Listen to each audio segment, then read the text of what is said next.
gripping story of a doctor determined to shape his own future by rewriting his past.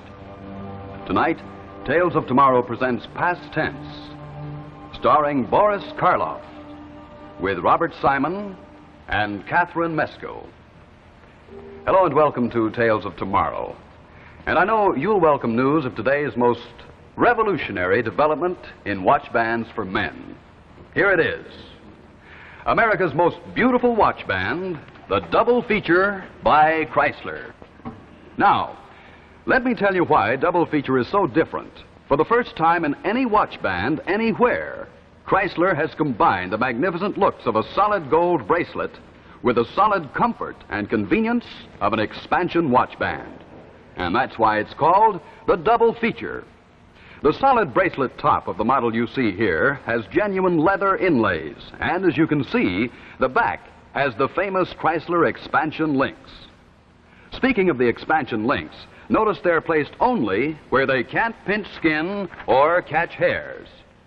Now, just look at this model of Chrysler's double feature watch band. The gleaming faceted top looks like solid gold. It's truly beautiful, and it's superbly styled to flatter square case watches. Or if you wear a round watch, then this double feature band with curved ends is specially designed to fit that round watch. Blends perfectly, no unsightly gaps. Whichever double feature you choose, the price is only $12.50, including the federal tax. The Chrysler double feature is the best looking watch band a man can wear. Double feature will transform even an ordinary watch into a timepiece of distinctive beauty. Make your watch look twice as expensive, twice as smart. So, for the only watch band in the world that combines the beauty of a solid gold bracelet with the solid comfort of a stretch band, buy yourself the dramatic new 2-in-1 watch band, the modern double feature by Chrysler. And now to our story. Past Tense, starring Boris Karloff with Robert Simon and Catherine Mesco.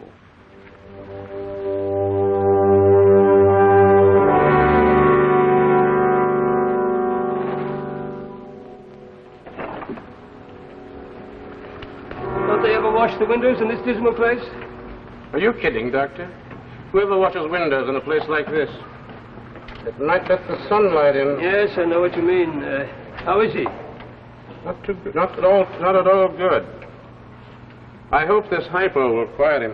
It looks pretty bad to me. It's pneumonia, isn't it? Yes. Complete consolidation of both lobes. Has he reached the crisis yet? This morning. Temperature's been going up ever since. I'm afraid he hasn't a chance. Well, maybe he's better off. I wish we knew more about him. I've never come across a patient like this one. He's never had a visitor. No family, no relatives, not even a friend. Nobody seems to know where he came from. Yet he has a knowledge of medicine that sometimes makes me feel like a young intern. Let's see, it's 6 months since we sent him here, isn't it? Just about. And still has that same obsession? Hasn't varied a bit. Insists he's a man from the future. Penicillin. There he goes again. Same fixation about that drug. Yeah. Penicillin. Hasn't stopped talking about it since you brought him here. Isn't there anything at all we can do for him? Nothing at all. No, I'm afraid that December 3rd, 1910 will mark the end of Harry Marco and of his delusions about a miraculous cure-all. This wonder drug that he calls penicillin. In a minute, Jane. In a minute.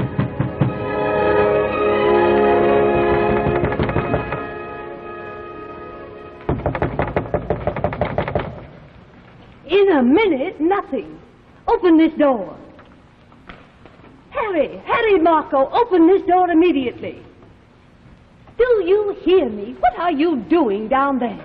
All right, I'm coming. Take it easy. Don't break the door down.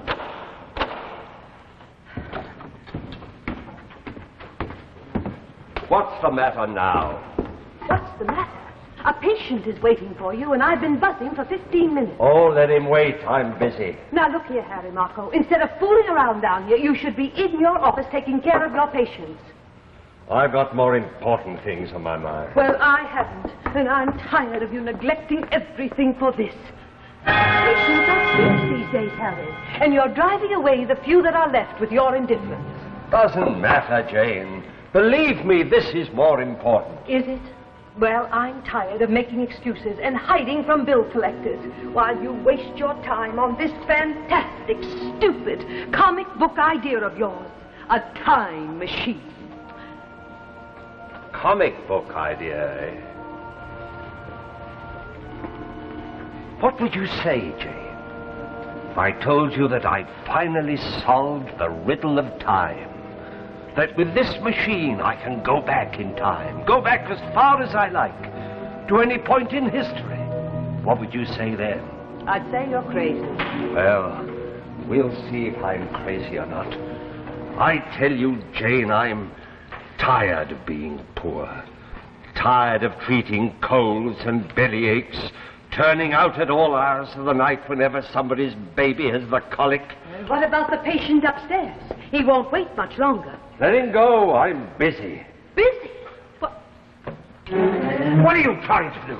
I'm going to smash that machine, Harry. It's no good. I don't care a thing about the past. What's bothering me is the future, and it's time you earned a living. Stop it! Stop it, I say! Now get out of here. Get out! Don't you ever try to touch that machine again. Harry Marco, I'm going to smash that machine if it's the last thing I do.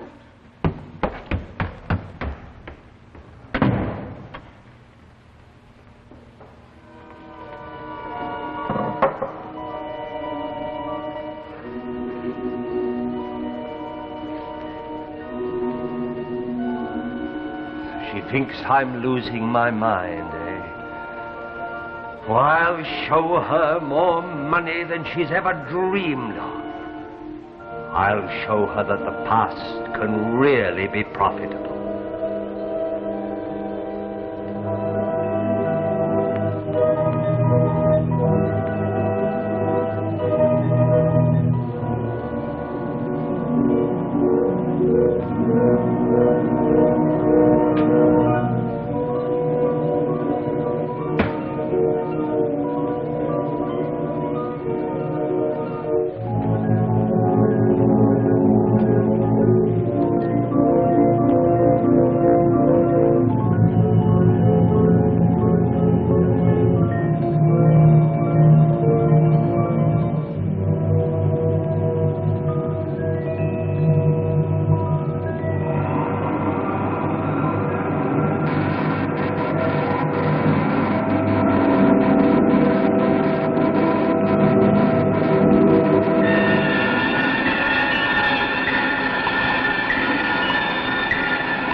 My time machine works.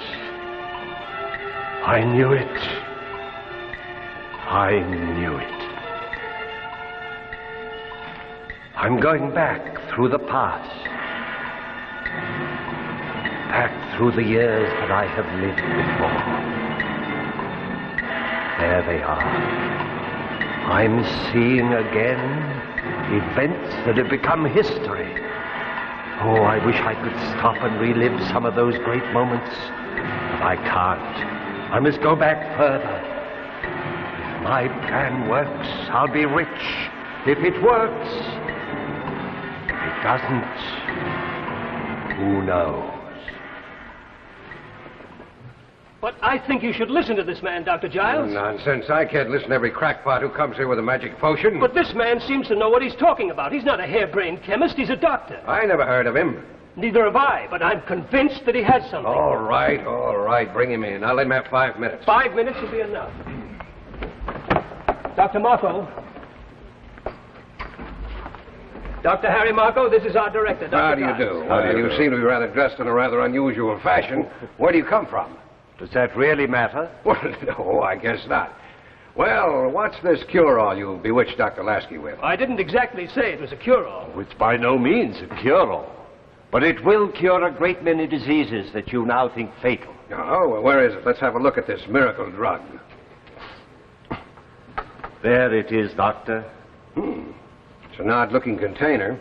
What's it made of? The scale of a dragon and the tooth of a wolf? A very literate question, Doctor. But this is no witch's brew. If you're not interested, I'm sure some of your competitors will be. Oh, just a moment, Doctor. Just a minute. You seem to be rather sure of yourself. Just what do you want? I want $250,000 in U.S. Treasury bonds maturing in 30 years, maturing in 1953. $250,000? For what?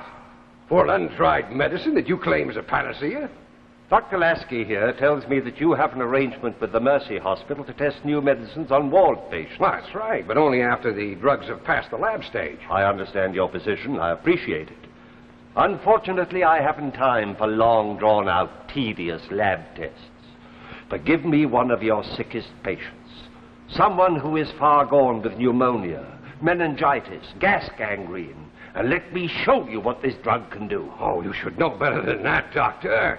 I can't sanction using an unknown drug on patients. What do you call this medicine? Afraid the name won't mean very much, dear. Its name is penicillin. Penicillin, huh? That's a very fancy name. Well, the answer is no. And I'm surprised at you, Dr. Lassie, for condoning such an unethical idea. Now, if you gentlemen will excuse me, I have more important things to do. He doesn't know what he's passing up.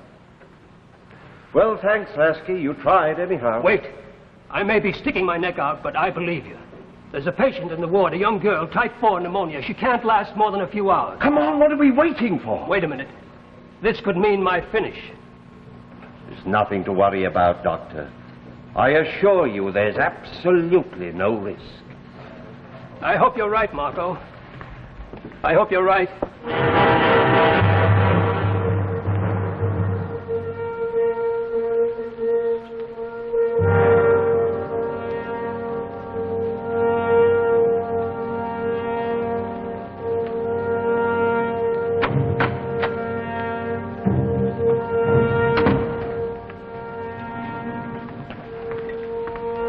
Has there been any change? She's worse, Doctor. Do you want to listen to her chest? Yes.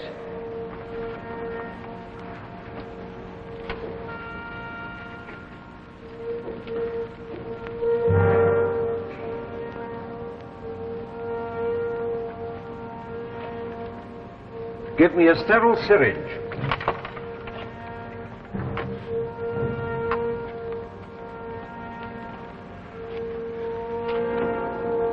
Going to give her 300,000 units. We'll repeat the dose in an hour. What are you giving her, Doctor? Oh, that doesn't matter, nurse. This is highly irregular, Doctor. It certainly is.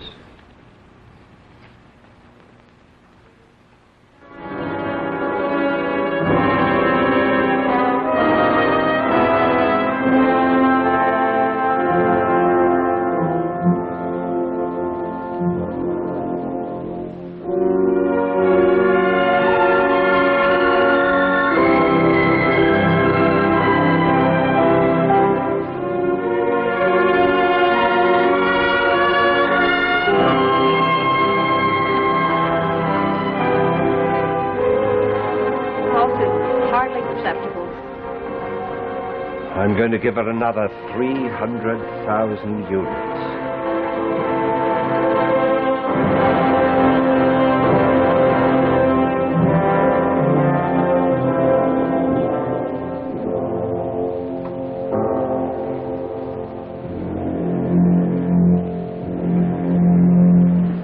Marco, she's dead.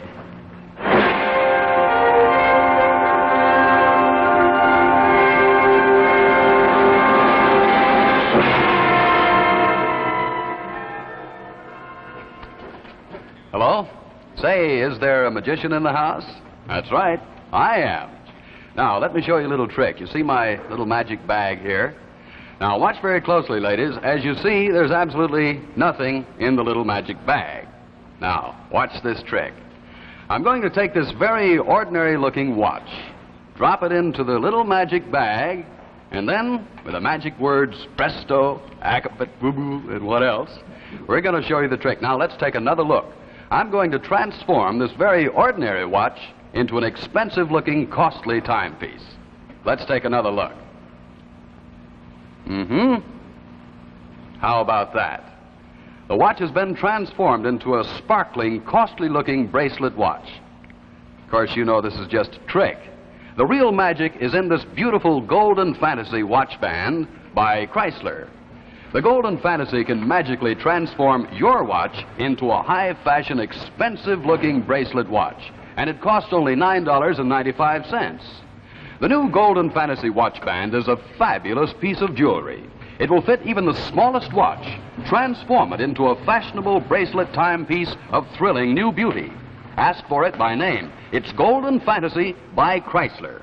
Whether you like the classic tailored style or the one with sparkling jewels, there's a Golden Fantasy to please your taste. Whichever you choose, the sculptured beauty of Golden Fantasy will attract admiring glances. Make your watch noticeably new and smart-looking. So convenient, easy to put on, easy to slip up out of the way when you work around the house. And remember, Golden Fantasy costs less than many ordinary watch bands. Only $9.95 federal tax included. So, to transform your watch into a fashionable bracelet watch or as a gift for a loved one, see your jeweler and ask for the fabulous Golden Fantasy by Chrysler. And now back to our story, Past Tense, starring Boris Karloff.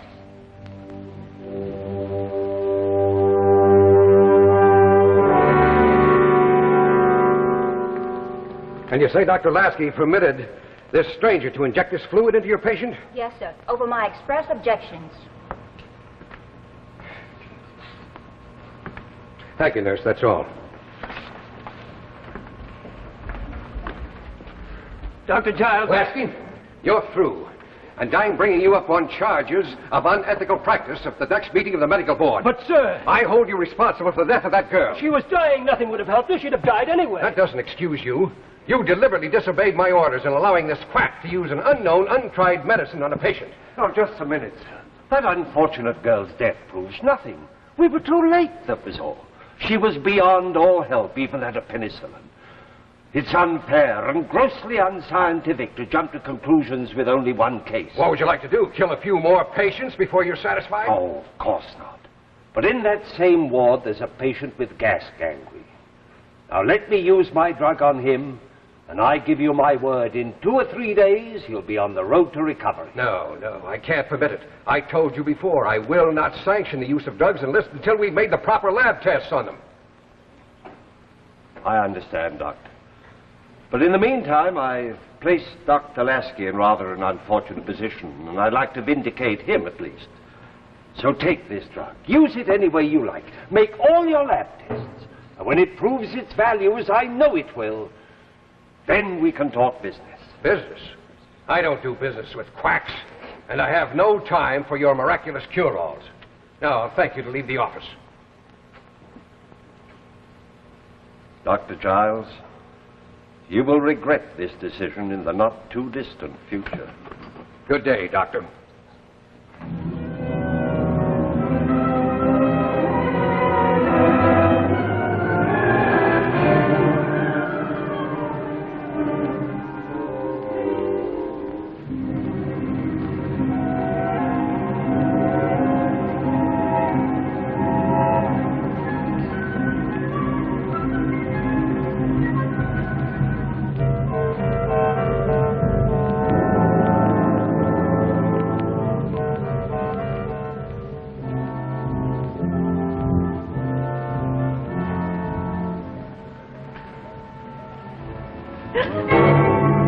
Not thinking of smashing the machine again, are you?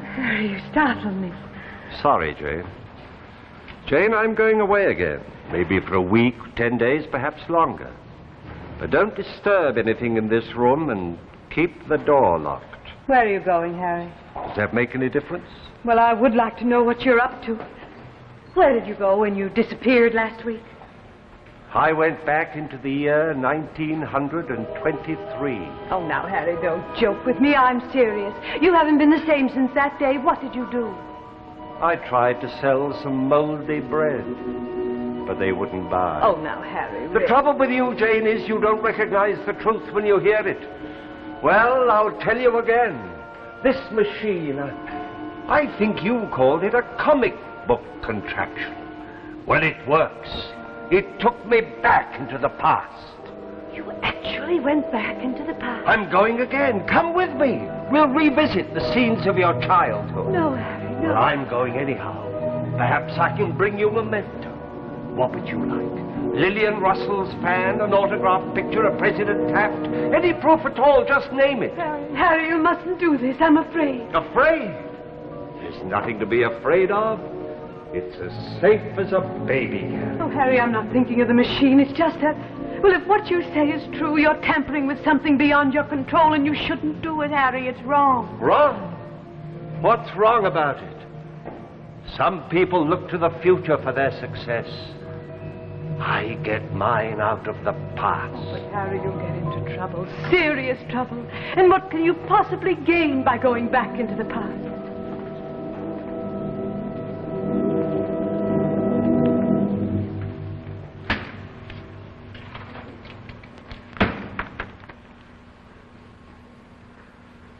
I wanted to bring them the benefits of penicillin.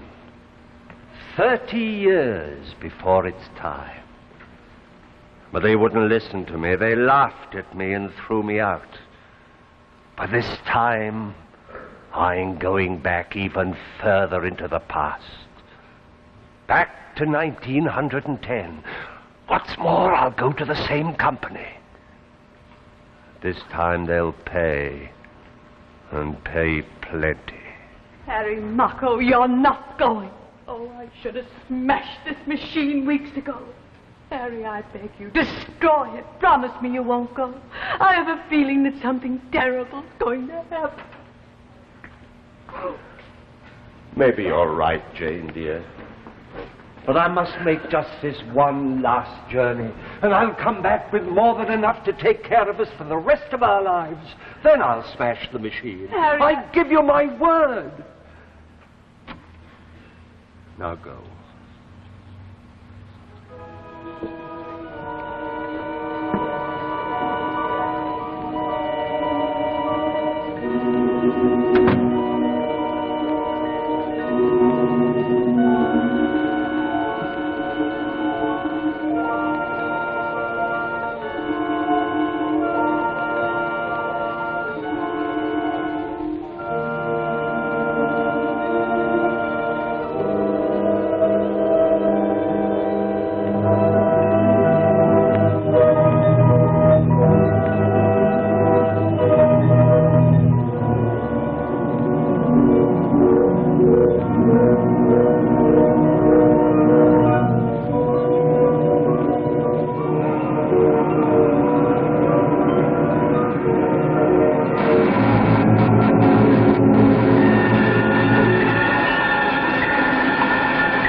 Tell me some more about this wonder drug, Dr. Marco. Oh, there's no use talking about it anymore, Dr. Giles. Let me demonstrate it for Come you. now, you don't expect me to use this stuff on human beings before it's been tested, do you? But it's been tested over and over again. Where?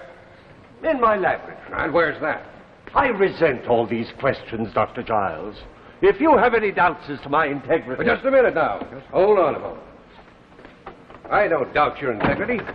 And I'm very much interested in you and your drug. Sit down. No, I've very little time. Tell me some more about the drug. Why should I tell you again? I know I'm wasting my time Not here. at all, not at all. By the way, Marco, you are a physician, aren't you? That's insulting, Dr. Giles. What's the meaning of this? Simply this. You're a fraud, Marco. I'm having you arrested for posing as a physician. But I am a physician. Dr. Lasky, you know me. Tell him. I've searched every available record, sir. Marco's name isn't listed in any of them. Just as I suspected. But you're mistaken. I'm a graduate of Bellevue. What year? 1926. Oh, I know this is hard to believe, but here, take this drug, use it. I give it to you freely. Believe me, it'll cure almost anything. I've used it in hundreds of cases. It's a fungus made from bread mold, just ordinary bread mold. Well, I have bread mold. Dr. Lasky, you're my friend. You know me. You helped me. You believed in me. Take him out. No, I'm not insane. Take your hands off me. I came here to try to help you. I came out of the future from 1953. I came in a machine, a time machine. A time machine, eh? Go with the officer, Marco. Go where? To the hospital. You'll get well. No, I won't. All right, Doctor. We give you a lot of bread mold. You can make all the penicillin you want. No, use that drug. Use it. It will save countless lives. Bread mold, huh? Yeah. Poor fella. No, it's a curious thing. I checked on that home address he gave us. There's a Harry Marco living there, all right. But he's only a boy.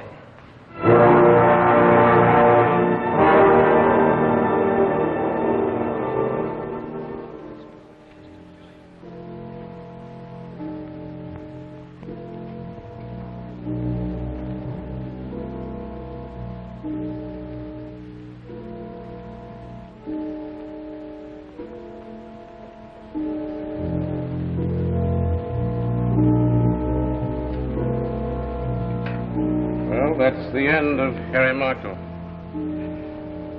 Died December 3rd, 1910. Cause of death, acute lobar pneumonia. Well, here's his precious penicillin. Wouldn't it be wonderful if there really were such a drug?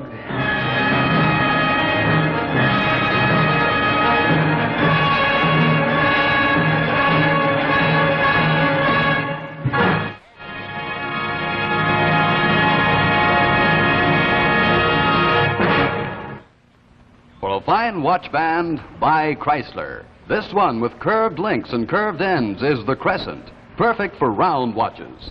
Or for a quality expansion band at a thrifty price, as low as $5.95, you'll find many Chrysler styles like this one.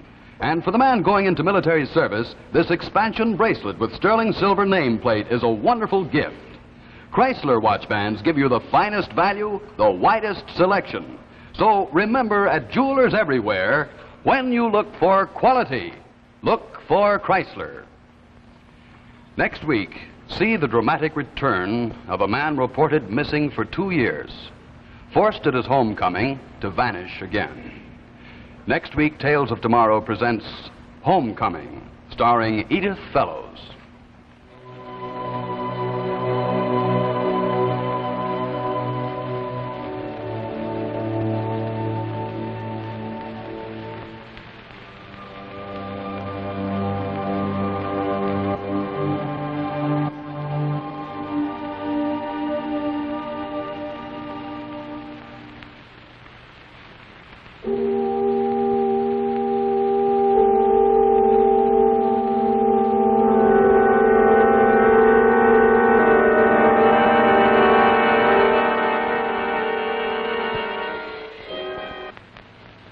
This is ABC Television Network.